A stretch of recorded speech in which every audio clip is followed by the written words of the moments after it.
It's a number one bookstore. Yes. Once a month I come here to buy the language.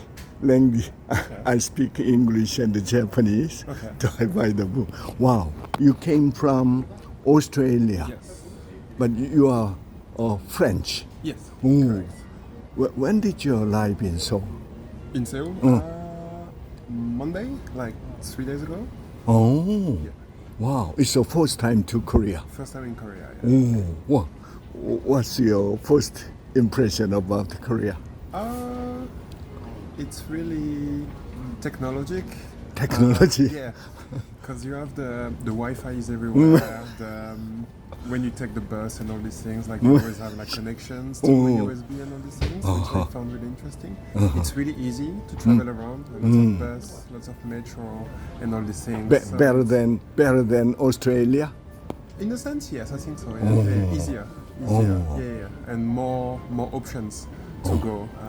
Because in Australia, I mean, in Melbourne, for example, you only have most of the time it's the tram, the light rail. And in Sydney, because I lived in Sydney before, in Sydney it's mostly bus. But here you can take the metro, you can take the bus, and you have so many options. It's really good, really fast, and really cheap as well.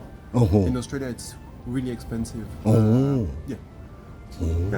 But yeah, in the city, it's quite nice. It's really clean. It's really the people. Not a lot of people speak English here, but they always try, which is really good. Yeah. We are taught to practice. Yeah. So how many languages do you speak? Two. Two. Yes. Oh, French. French and English.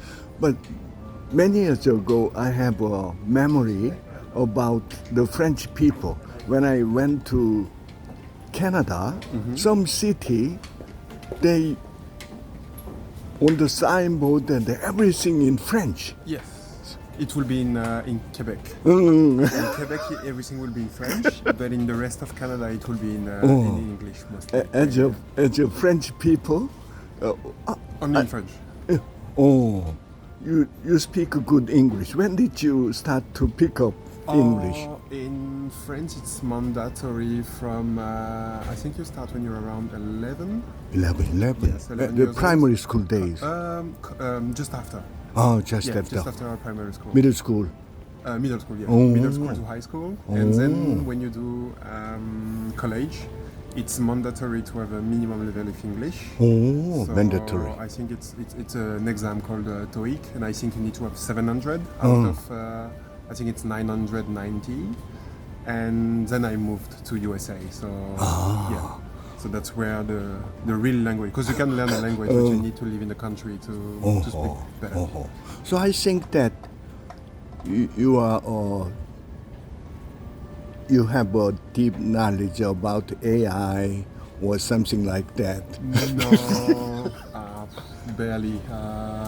I studied it, but I don't have deep knowledge. No, that's not my major. I read some article. The Korean government invite technology people, the Korean government, because for elevating our technology. Korean people are quite smart. I don't think they need to invite anyone.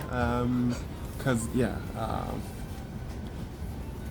I guess it's the same in every country. Everybody's trying to get an advantage on this. I guess at the moment US is probably the biggest company with AI, with OpenAI, ChatGPT, and all these things. Probably the other countries trying to compete, which is fine. I guess Samsung is doing well. Samsung is quite a big company, so they'll be alright. So you are so young.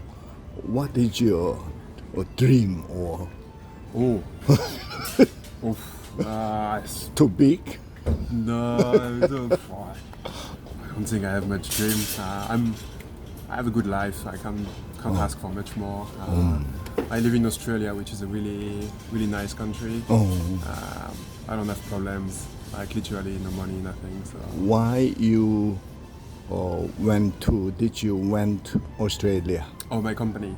Your company. I mean, I work for the same company for the last 7 years, and I went to USA with them, and then they sent me to Australia. And you know, during the COVID time, I stayed in Australia, and by the time it was finished, I thought my life was okay there, so I just stayed. Yeah. That's pretty much what happened. How many days in Seoul? Another 3 days. Another I'm 3 leaving, days. yeah, next Monday. Oh, Yeah. thank you. no Enjoy problem. Thank you very your much. stay.